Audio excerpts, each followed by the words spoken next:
বজ্রপাতের মতো বিদ্রোহীদের অভিযানে বাশার আল আসাদ ক্ষমতাচ্যুত হওয়ার পর সিরিয়ার দৃশ্যপটে উঠে আসছে তার অবৈধ মাদক সাম্রাজ্য।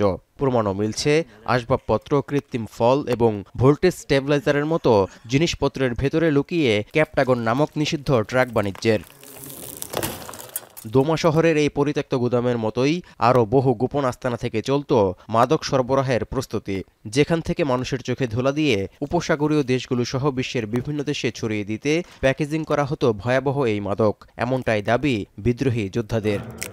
هاي مواد مخدرات عم بيبعتوها سعودية على الخليج جميعا هيك عم بحطوها بالبكر। বিভিন্ন আন্তর্জাতিক গণমাধ্যমের তথ্য বলছে, বিশ্বের উৎপাদিত ক্যাপটাগনের ৮০% তৈরি হতো সিরিয়ার বাশার আল আসাদ নিয়ন্ত্রিত অঞ্চলে।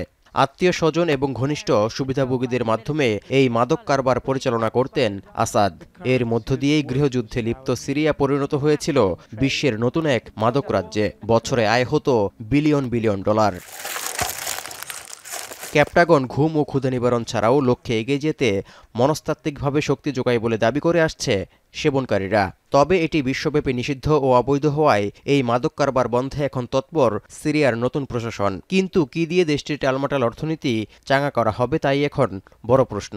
كل إنسان مسجل بالغرفة ممكن إنه يستورد السلعة اللي بيريدها طبعا وبيطرحها بالأسواق ضمن نظام محدد طبعا।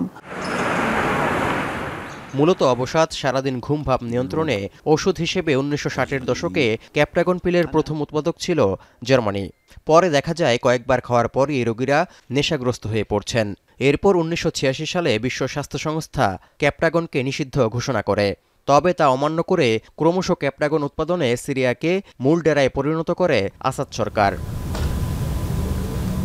তৌহিদুর রহমান, এখন বিশ্ব।